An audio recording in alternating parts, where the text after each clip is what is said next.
A black man on a $68 million jet? Please, you Please. probably clean You these probably seats clean for a these living. seats for a living.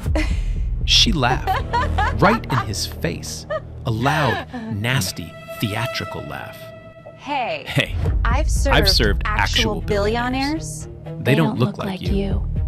Her palm cracked across his cheek before he could even respond. The sound echoed through the cabin like a gunshot. He didn't move, didn't flinch. His espresso didn't even tremble in his hand. Oh, He Curtis just looked at Henderson. her with the quietest eyes she'd ever seen and said, almost in a whisper, You "You done? done?" She smirked. Get off this plane, Get off this plane before I call the cops." cops. He took a slow sip of his espresso. He didn't say a word. He didn't have to. In 8 minutes, she'd understand everything. Man, she really had no idea who she was talking to. Let's see how this plays out. But before we get to those 8 minutes, let me take you back to the beginning. Because this story doesn't start with a slap. It starts with a man who had absolutely nothing to prove to anyone. Friday afternoon. October. The kind of golden autumn light that turns everything in New Jersey into a painting. Teterboro Airport. Not the terminal you and I walk through. This is the private side. The side with marble floors, leather couches, and espresso machines that cost more than most people's cars. This is where billionaires come and go like ghosts. No lines, no TSA. No one asks you to take off your shoes. You just walk straight onto your plane. And that's exactly what Curtis Henderson planned to do. His black SUV pulled up to the terminal at 4:15. No motorcade, no entourage. Just Curtis in the driver's seat and his chief of operations, Derek Moore, riding shotgun. Curtis stepped out wearing a black hoodie, dark jeans, and plain white sneakers. No Rolex, no gold chain. No designer logo screaming for attention. If you passed him on the street, you'd never guess this man was worth $2.3 billion. And that was the whole point. Curtis had stopped dressing for other people's expectations a long time ago. He didn't need a three-piece suit to close a deal. He didn't need a flashy watch to prove his bank account. He'd built Pinnacle Aero Holdings from a single leased cargo plane into a private aviation empire that spanned 6 countries. The planes spoke for themselves. He walked into the FBO lounge, and the woman behind the front desk smiled wide. "Mr. Henderson, good to see you again." He called her by her first name, asked about her daughter's soccer tournament, left a folded $100 bill on the counter like it was nothing, because to him, kindness was never nothing. The ground crew waved from the tarmac. One of them jogged over to shake his hand. "Your bird's all fueled up, sir. Looking beautiful today." Curtis grinned. "She always does." His phone buzzed. A call from his CFO about an $800 million acquisition of a regional airline. Curtis talked while walking, his voice low and steady. No dramatics, no shouting. Just clean, surgical decision-making. "Lock the term sheet. We close Tuesday." That was it. 4 words. $800 million. Derek shook his head, smiling. "You know, one day you could actually dress like you own a jet." Curtis laughed. A real, warm laugh. "If I have to dress a certain way for people to respect me, those aren't people I need respect from." Remember that line. It's going to matter. Now, here's where the trouble starts. Curtis's regular cabin crew, 2 flight attendants who'd been with him for years, called in sick that morning. Bad shrimp from a team lunch. Both of them down. No backup on short notice. So, Pinnacle's operations team scrambled and contracted a replacement crew from Skylane Private Charters. A last-minute fill. A company Curtis had used before for overflow staffing, but never on his personal aircraft. Skylane sent two attendants. One of them was Brenda Lawson. Brenda was 32, blonde hair pulled into a tight bun, pressed uniform, polished shoes. She arrived at the FBO with her colleague 20 minutes early, which normally would be a good sign. But the cracks showed fast. She snapped at a ground crew member for placing a catering cart 6 inches too far to the left. She sighed loudly when her colleague asked a simple question about the galley layout. And when a black baggage handler approached to confirm luggage details, she didn't even look at him, just waved her hand like she was shooing away a fly. Small moments, easy to miss if you weren't paying attention, but they painted a very clear picture. She stepped onto the Gulf Stream and froze for half a second. The interior was stunning. Hand-stitched leather, African art on the cabin walls, a framed photograph of Curtis with civil rights leaders and community organizers. She looked at the photo. Her nose wrinkled, just slightly, just enough. She'd been told the client would board soon. No name, no photo, no briefing on who he was, just the client. In her mind, she already had an image of who owned this plane, and that image didn't look anything like the man in the black hoodie who was about to walk up those stairs. Curtis climbed the air stairs with the casual ease of a man walking into his own living room, because that's exactly what this was. His plane, his space, his rules. He ducked slightly through the cabin door. 6'2", broad shoulders. The hoodie made him look even bigger. His worn leather messenger bag hung from one shoulder. He smelled like cedar cologne and fresh autumn air. Brenda was in the galley, arranging glasses on a polished silver tray.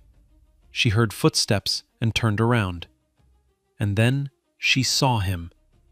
A black man, hoodie, jeans, sneakers, standing in the doorway of a $68 million aircraft. Her whole body changed. Her shoulders pulled back. Her chin lifted. Her eyes narrowed into 2 thin, suspicious lines. The warm, professional smile she'd been rehearsing in the mirror that morning vanished completely. She stepped into the aisle, blocking his path. No greeting, no welcome, no "good afternoon, sir." Nothing. "Excuse me." Her voice was flat. "Can I help you? Are you with the ground crew?" Curtis had heard this question before, more times than he could count, at hotel lobbies, at car dealerships, at restaurants where he had a standing reservation. It always sounded the same, polite on the surface, poison underneath. He kept his face neutral. "No, I'm the passenger." He moved forward. She didn't move. "I'm going to need to see some identification." She planted her feet wider. "We can't just have anyone walking onto this aircraft." Anyone. That word hung in the recycled cabin air like smoke. 5 minutes earlier, a white catering delivery driver had walked onto this same plane carrying trays of food. Brenda hadn't asked him for so much as a name. He walked right in, set down the trays, and walked right out.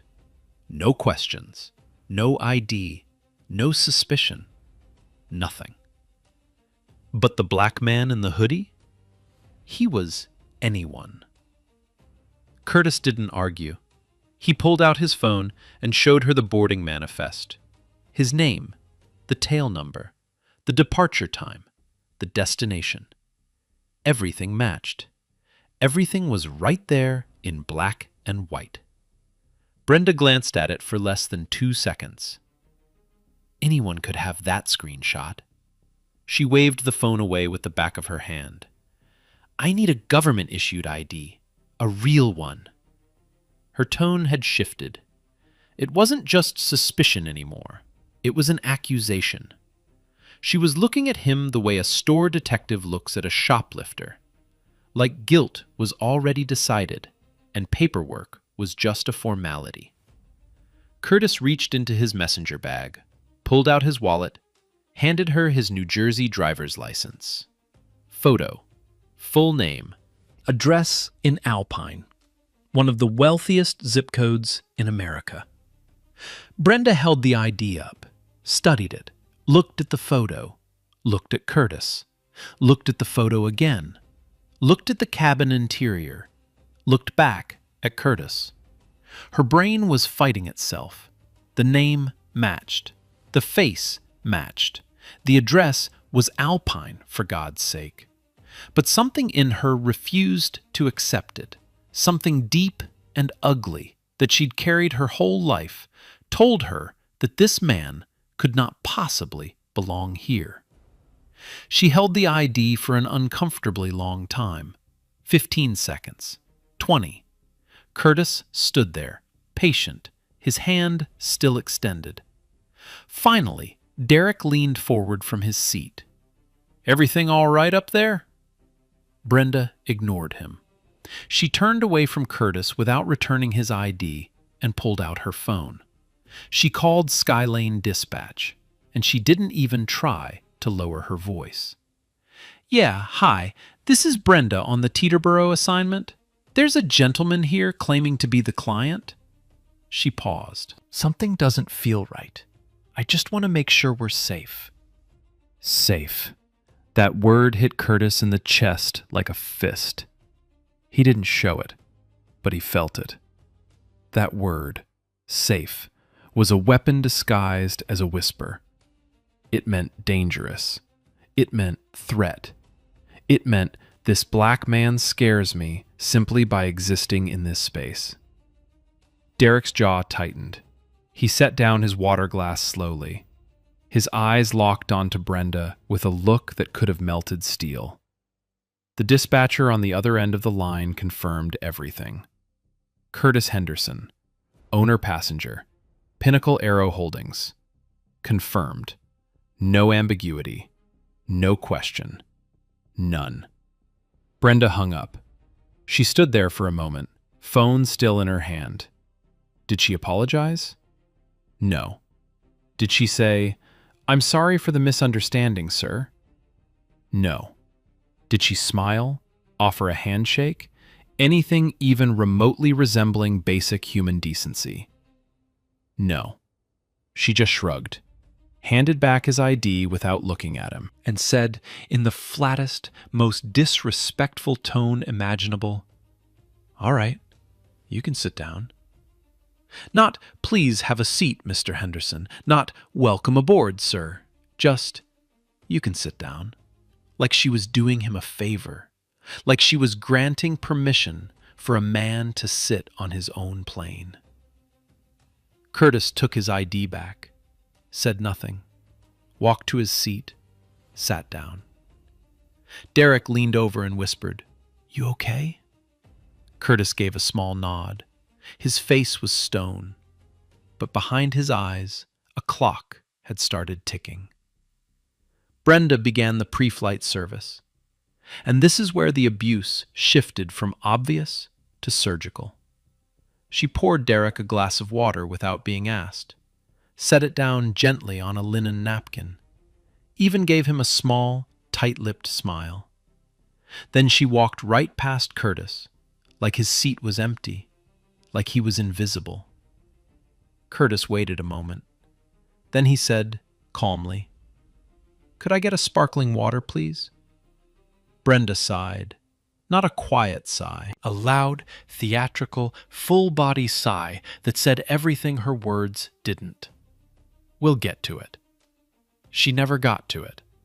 Next, she picked up Curtis's leather messenger bag, a bag that had been with him for 15 years, soft and worn with memory, and tossed it into the overhead bin. Not placed, not set down, tossed, like it was a garbage bag. Curtis watched it hit the inside of the bin with a dull thud.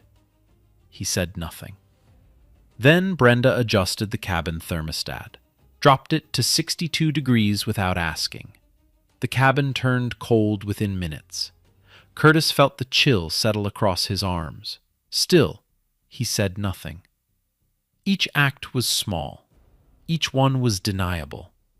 "Oh, I forgot your water." "Oh, I didn't realize the bag was yours." "Oh, I thought everyone preferred it cool." But stacked together, the pattern was undeniable. This wasn't neglect. It was a theater. Every cold shoulder, every dismissive sigh, every rolled eye was a performance. And the audience was Curtis. She wanted him to feel it. She wanted him to know he didn't belong. Then came the line that broke the dam. Curtis asked about meal service, a simple, reasonable question from a passenger on his own aircraft. Brenda turned, looked at him, and delivered the words with the full weight of every assumption she'd been carrying since the moment she saw his face. "Sir, I don't know who let you on this plane, but this aircraft is reserved for the owner. You need to leave now." Even after the ID check, even after dispatch confirmed his identity, even after seeing his name on the manifest, she had decided, with absolute, unshakable conviction, that a black man in a hoodie could not own this plane. Curtis locked eyes with her. The cabin was silent. The air was still. You could hear the faint hum of the auxiliary power unit outside. He spoke calmly, quietly, like a man who had said these words 1,000 times before and was tired of how familiar they felt. "I am the owner." Brenda scoffed. Not a polite scoff, a full, head-tilted, lip-curled, contemptuous scoff. The kind of scoff that said, "I don't believe you. I will never believe you, and nothing you say will change that." "Right," she crossed her arms, "and I'm the Queen of England." Derek's hand gripped the armrest so hard his knuckles went pale. His chest was rising and falling fast. He wanted to speak. He wanted to stand. He wanted to say something that would crack this woman's arrogance in half. But Curtis raised one finger. Just one. Without even looking at Derek. Not yet. The clock was still ticking. Brenda wasn't done. She was just getting started. Something had shifted behind her eyes. She'd crossed a line in her own mind, the line where suspicion becomes certainty. She was no longer wondering if Curtis belonged here. She had decided, completely and permanently, that he did not, and now she was going to do something about it. She straightened her uniform, squared her shoulders, and stepped directly in front of Curtis's seat like a security guard at a velvet rope. "Sir, I'm going to ask you one more time." Her voice was low now, controlled, dangerous. "Step off this aircraft until we get this sorted out. I will not be responsible for an unauthorized person on a plane this valuable." Unauthorized. Curtis looked up at her from his seat. His hands were resting on his knees. Open, relaxed, unthreatening. He spoke without raising his voice even a fraction. "I'm not going anywhere. This is my plane. You are on my payroll right now." The words landed like stones dropped into still water. Brenda blinked. For half a second, just half, something flickered across her face. Doubt, fear, the faintest crack in her armor, but she sealed it shut immediately. "Your plane." She let out a short, bitter laugh. "Sure it is. And I suppose you built the whole airline, too?" "I did." The simplicity of his answer shook her more than any argument could have. She expected defensiveness. She expected anger. She expected him to pull up bank statements or shout his net worth at her. That's what she wanted. A reaction she could twist into justification. But Curtis gave her nothing. Just 2 words, spoken like facts, spoken like gravity. It infuriated her. Brenda spun on her heel and marched toward the cabin door. She leaned out into the golden afternoon light and scanned the tarmac. An airport police vehicle was idling near the fuel station, 30 yards away.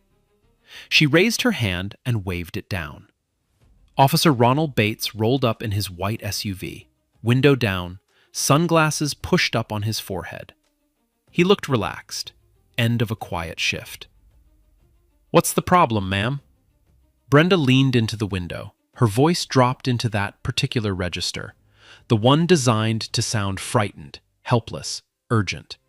The voice of a woman who knows exactly how to weaponize her fear. "Officer, there's an unauthorized individual on this aircraft. He's refusing to leave. He's getting aggressive." Aggressive. Curtis Henderson had not raised his voice once, had not stood up, had not pointed a finger, made a fist, or taken a single step toward her. He was sitting in a leather seat with his hands on his knees and his espresso cooling on the side table. But the word aggressive did exactly what Brenda needed it to do.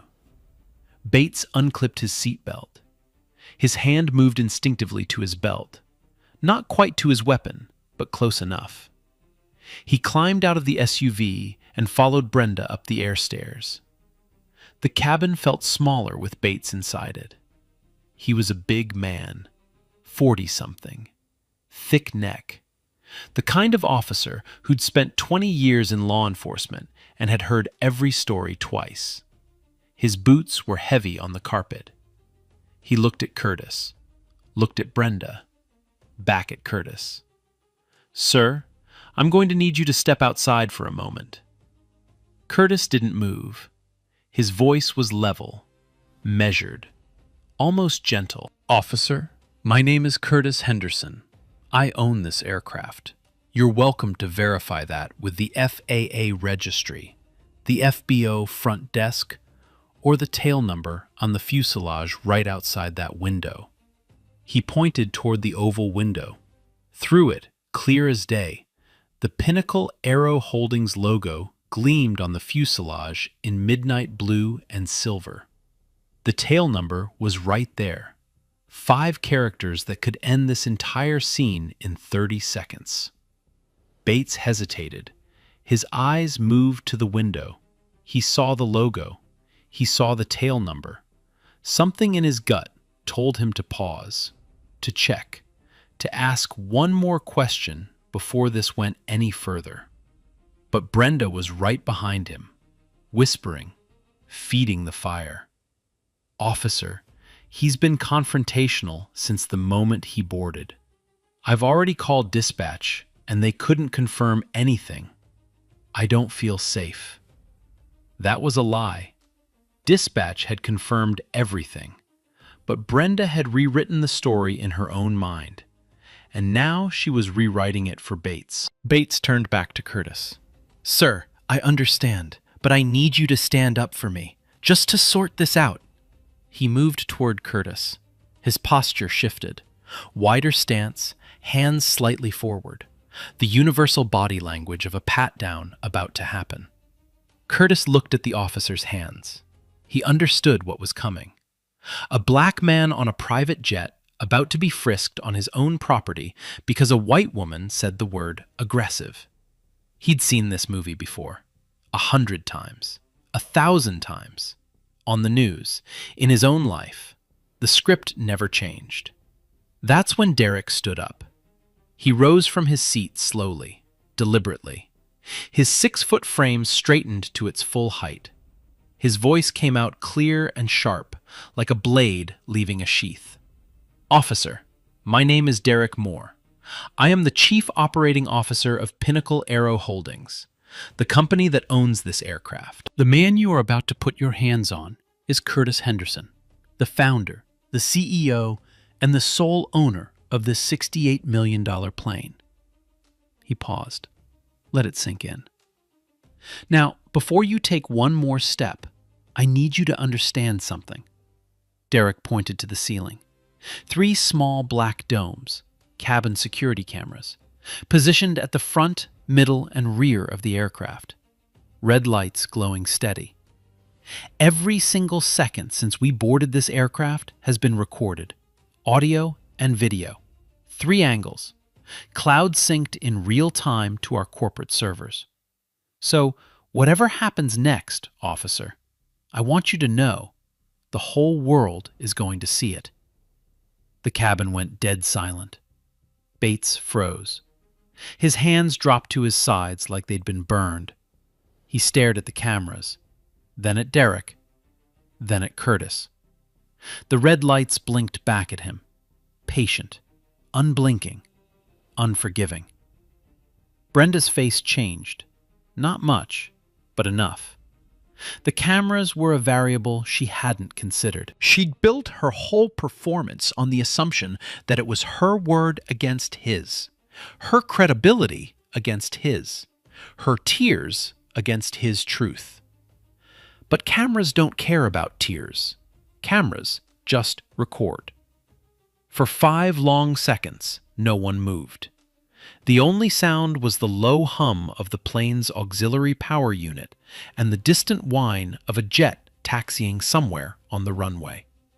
Then Brenda did something that would cost her everything. Maybe it was panic. Maybe it was rage. Maybe it was years of unchecked hatred finally boiling over with nowhere left to hide. Whatever it was, it took control of her body before her brain could stop it. She turned to Curtis. Her face was red. Her jaw was tight. Her voice came out low and venomous, shaking with a fury she no longer tried to disguise. You people always have some story, don't you?"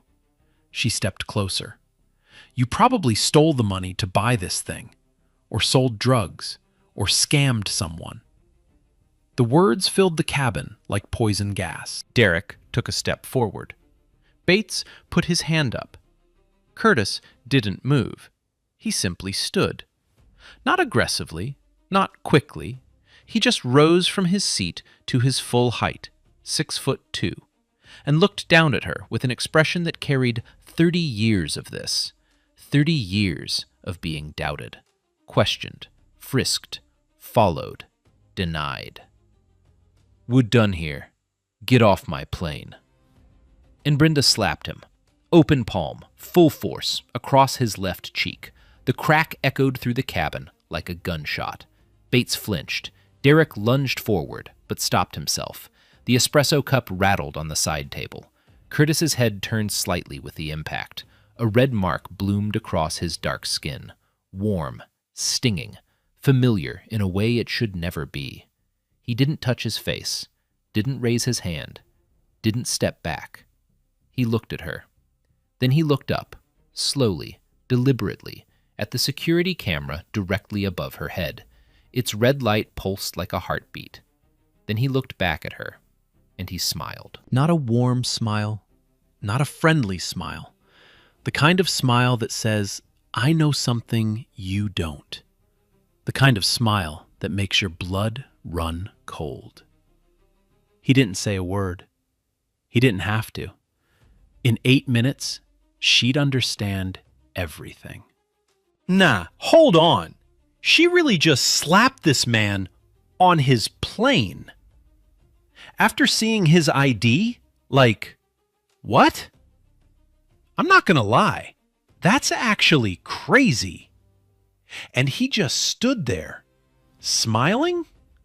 Nah, yeah, whatever happens next, that's on her. Curtis sat back down, slowly, calmly, like a man who had all the time in the world. Brenda stood there, breathing hard, her palm still tingling from the slap. She expected him to shout, to lunge, to give her the reaction she needed to justify everything she'd done. Instead, he picked up his phone. And that's when her world started to end. First call, his personal attorney. Curtis spoke like he was ordering room service. No emotion, no urgency. Just facts. "Andrew, it's Curtis. I need you to pull up the live feed from my aircraft. Cabin camera 3. You'll see an assault that occurred approximately 90 seconds ago. Yes, on me. I want charges filed within the hour. Battery, false police report, whatever else applies." He paused, listened. "Thank you. I'll hold the footage on my end as well." He hung up. Brenda watched him. Her smirk was still there, but it had frozen, like a mask that no longer fit her face. Second call. Pinnacle Aero's head of vendor relations. James. Pull every active contract we hold with Skylane Private Charters. All of them. Every subsidiary. Every division. I want termination letters drafted and sent before close of business today. The voice on the other end asked a question. Curtis answered without hesitation. All of them. Effective immediately. No exceptions. He hung up again. Brenda's smirk was gone now. The word Skylane had landed like a rock through a window. That was her company. Her employer. The name on her paycheck. Her lips parted slightly. No words came out. Third call. This one Curtis made while looking directly at Brenda. He didn't break eye contact. Not once. Gail, it's Curtis Henderson. On the other end, Gail Townsend, Senior Vice President of Skylane Private Charters, answered immediately. Curtis was a $14 million a year client. When he called, you picked up before the second ring. Gail, I'm currently sitting on my aircraft at Teterboro. One of your crew members has spent the last 30 minutes racially profiling me, questioning my right to be on my own plane, filing a false police report, claiming I was aggressive, and, about 2 minutes ago, physically striking me across the face. Silence on the other end. Curtis let it breathe. The entire incident has been captured on 3 cabin security cameras, audio and video. My legal team is reviewing the footage as we speak. I'm going to need a callback within 10 minutes, Gail. If I don't get one, our entire relationship is over. All 14 million of it. He hung up, set the phone down on the armrest, folded his hands, and waited. The cabin was so quiet you could hear Brenda's breathing. Fast, shallow.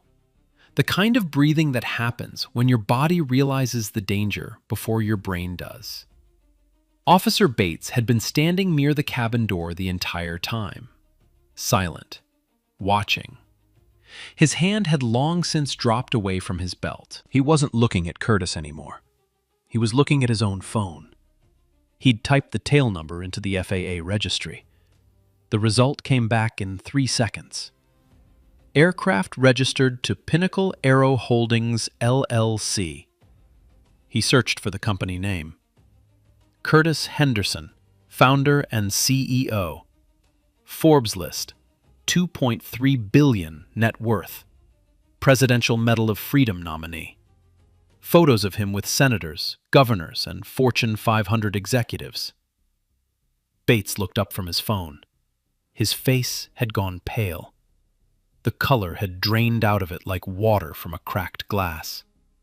He turned to Brenda. His voice was different now. Quieter. Heavier. Ma'am, I'm going to need you to step off this aircraft. Brenda's head snapped toward him. What? He's the one who... Ma'am. Bates cut her off. His tone left no room for negotiation. The aircraft owner has asked you to leave. You are now trespassing on private property. And based on what I just witnessed, you are potentially facing assault charges. Step off the plane. Now. Brenda's mouth opened, closed, opened again. No sound came out. She looked at Curtis. She looked at Bates. She looked at Derek, who was sitting with his arms crossed and an expression that said, "I told you so," without a single word. She looked at the cameras. All 3 red lights, still blinking, still recording, still watching. Her phone buzzed in her pocket. She pulled it out with shaking hands. A text from her supervisor at Skylane. Call me immediately. Do not speak to the client. Then another buzz. An email from Skylane Human Resources. Subject line, immediate suspension, pending investigation. Then another buzz, another email. Same sender, different subject line. Termination of employment, effective immediately. 3 buzzes, 30 seconds. Career over. Brenda stared at her phone screen. Her hand was trembling so hard the words blurred. Her legs felt hollow. The polished confidence she'd worn like armor all afternoon had crumbled into dust. She looked at Curtis one last time. He was sitting exactly where he'd been since the beginning. Same seat, same posture, same quiet, devastating calm. His espresso was still on the side table. The red mark on his cheek was still visible. He didn't look at her. He didn't need to. She walked off the plane on legs that barely held her. Each step down the air stairs felt like falling. The golden afternoon light hit her face, but it didn't feel warm anymore. 8 minutes, from slap to jobless. He told her. She just didn't listen. Brenda's heels hit the tarmac, and her knees almost buckled. The late afternoon sun was still golden. The air still smelled like jet fuel and autumn leaves. Everything outside the plane looked exactly the same as it had 30 minutes ago. But Brenda Lawson's entire world had been rearranged. She stood at the bottom of the air stairs, clutching her phone with both hands, staring at the termination email like the words might rearrange themselves if she looked long enough. They didn't. Officer Bates followed her down. His boots were heavy on each step. His face was set in the grim expression of a man who had just realized he'd been played and had almost made the worst mistake of his career. He stopped in front of Brenda, pulled out his notepad. His voice was flat and official. "Ma'am, based on what I directly witnessed inside that aircraft, I'm placing you under arrest for simple assault and filing a false police report." Brenda's head jerked up. "Arrest? No. No. You don't understand. He provoked me. He was intimidating. I felt threatened. I was just doing my job." Bates didn't blink. "Ma'am, I watched the entire interaction. He was seated. His hands were visible. He never raised his voice. You struck him." "It was a mistake. It was. I didn't mean to. It just happened." "Turn around, please. Hands behind your back." The click of the handcuffs was small and metallic, but on that quiet tarmac, surrounded by nothing but private jets and silence, it sounded enormous. 2 ground crew members stood near a fuel truck, watching. They'd seen the whole thing unfold through the aircraft windows. One of them shook his head slowly. The other pulled out his phone and started recording. Brenda was walked across the tarmac toward Bates's patrol vehicle. Her pressed uniform was wrinkled now. Her blonde bun was coming loose. Strands of hair stuck to her face where tears had started to fall. She was crying, hard, ugly, the kind of crying that bends your whole body. Please, I can't. I have bills. I have rent. I just lost my job. You can't do this. It was a misunderstanding." Bates opened the rear door of his SUV. "You should have thought about that before you put your hands on someone." He guided her into the back seat. The door closed with a heavy thud. Through the tinted window, Brenda's face was barely visible, just the shape of a woman bent forward, shoulders shaking. Back on the plane, the cabin was still. Curtis sat in his seat. The red mark on his cheek had deepened into a bruise. He pressed a cold water bottle against it, not because it hurt that much, but because it gave his hands something to do. Derek sat across from him. For a long moment, neither of them spoke. The engines hummed softly. The cameras blinked their steady red. Finally, Derek broke the silence. "You okay?" Curtis was quiet. He stared out the oval window at the tarmac, at the patrol vehicle pulling away with Brenda in the back, at the ground crew returning to their routine like the world hadn't just cracked open inside that cabin. "I'm tired, Derek." His voice was low, almost a whisper. "Not of her. I'm tired of the fact that this keeps happening. Derek nodded. He didn't say anything else. Some truths don't need a response. They just need a witness. Curtis pulled out his phone and called his wife. She picked up on the first ring. Hey, something happened on the plane today. I'm fine. I'll tell you everything when I get home. She was quiet for a moment. Then, was it bad? Yeah. Another pause. Come home safe, Curtis. 3 words, but they carried the weight of every time he'd walked out the door, and she'd wondered if the world would treat him like a man or like a threat. Come home safe. 40 minutes later, Gail Townsend pulled into Teterboro in a black sedan. She'd driven from Skylane's headquarters in Connecticut at 90 miles an hour. Her face was the color of chalk. She asked to see Curtis. Curtis refused. Derek met her on the tarmac instead. He handed her a single envelope. Inside was a formal letter on the Pinnacle Aero letterhead. Termination of all contracts between Pinnacle Aero Holdings and Skylane Private Charters, effective immediately. Total annual value, $14 million across 6 subsidiaries. Gail read it twice. Her hands shook. She looked up at Derek. Is there anything at all we can do to... No.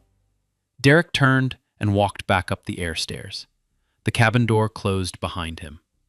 Gail stood alone on the tarmac, holding a letter worth $14 million in losses, and realized that one employee's hatred had just set her company on fire.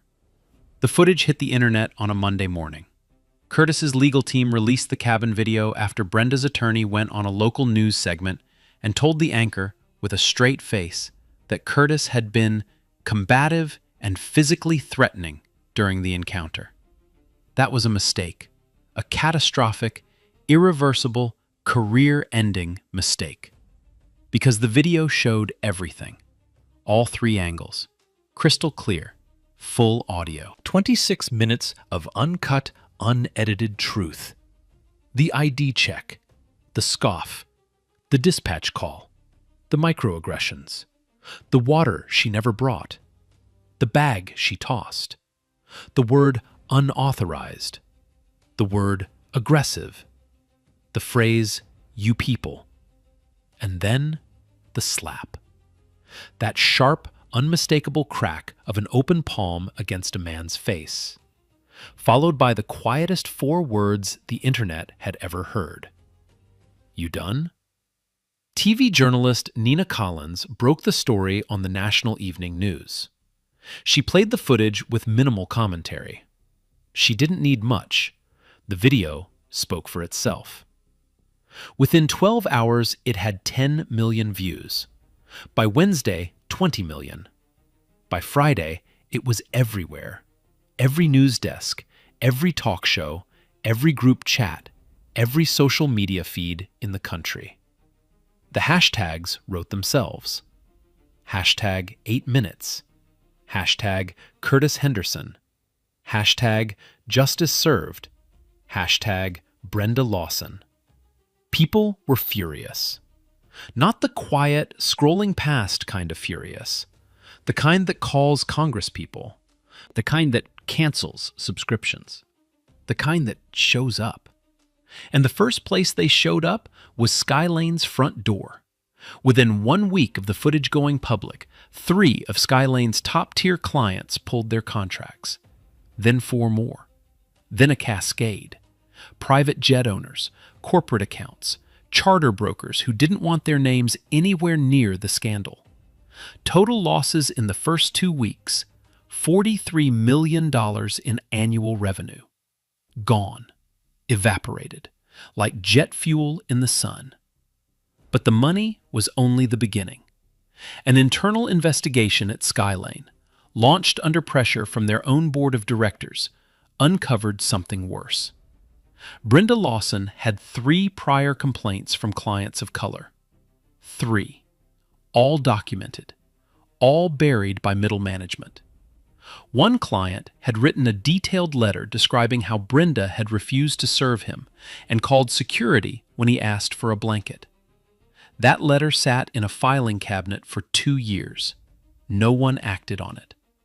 When Nina Collins reported this on her follow-up segment, the second scandal exploded. It wasn't just about Brenda anymore. It was about the system that protected her. Gail Townsend was forced to resign within the month.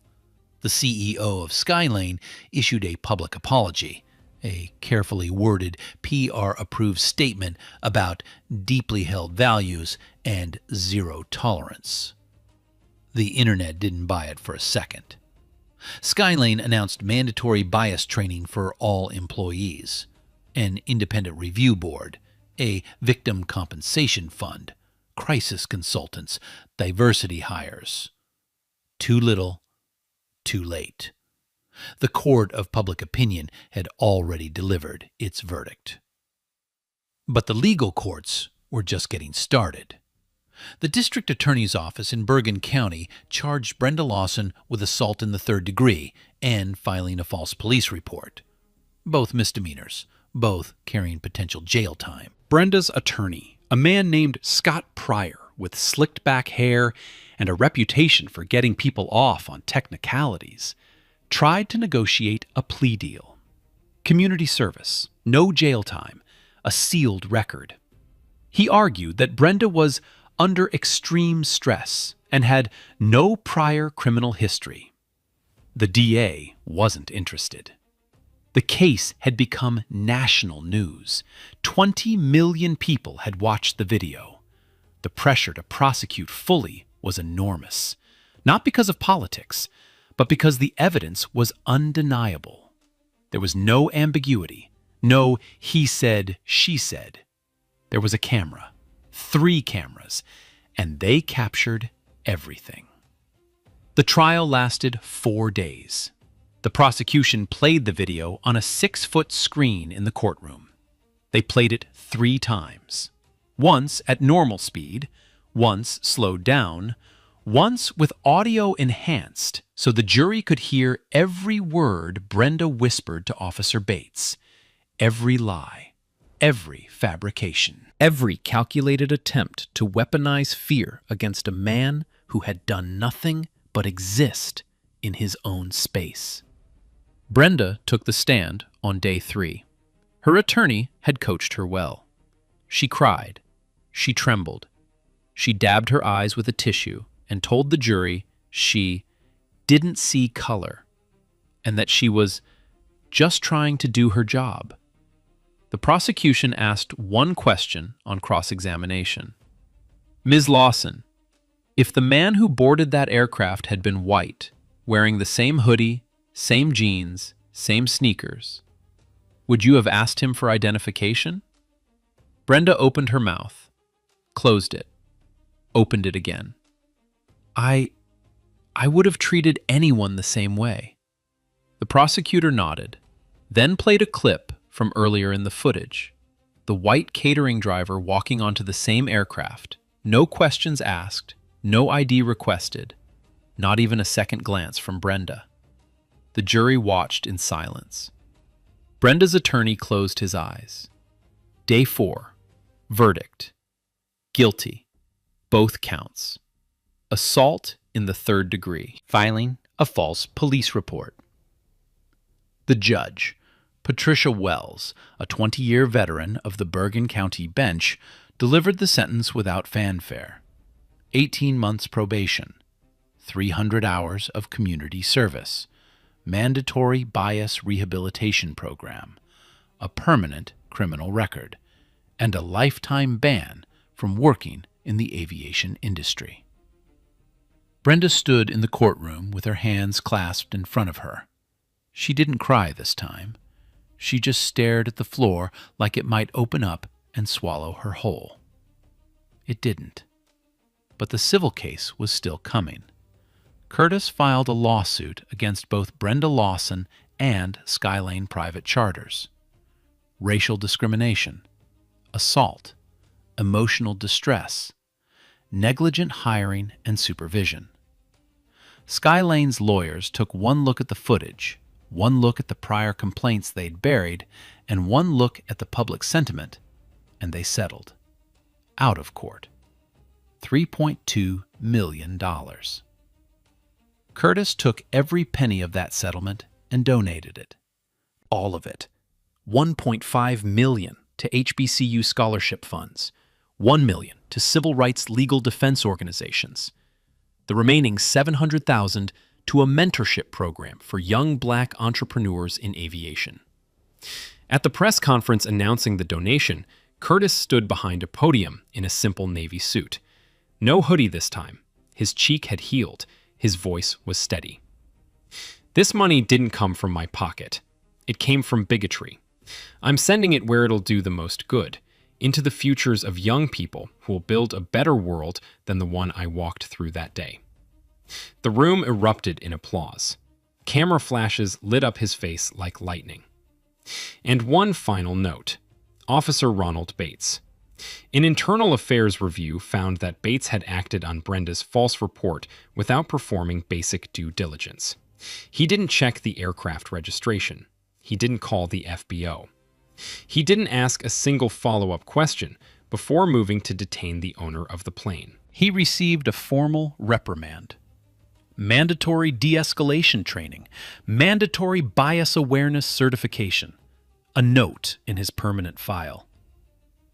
But Bates did something his department didn't require. He sat down and wrote a personal letter of apology to Curtis Henderson. 2 pages, handwritten. He acknowledged what he'd done, what he'd failed to do, and what he planned to change. Curtis read the letter at his kitchen table. He folded it carefully, and he accepted the apology. Because accountability, real accountability, was all he'd ever asked for. So where are they now? Curtis Henderson went back to work the following Monday. Same hoodie, same jeans, same quiet confidence that had carried him through 30 years of boardrooms, tarmacs, and people who looked at his skin before they looked at his credentials. But something had changed. Not in him, in the world around him. The incident on the Gulfstream became a turning point. Not just for Curtis, but for an entire industry that had looked the other way for far too long.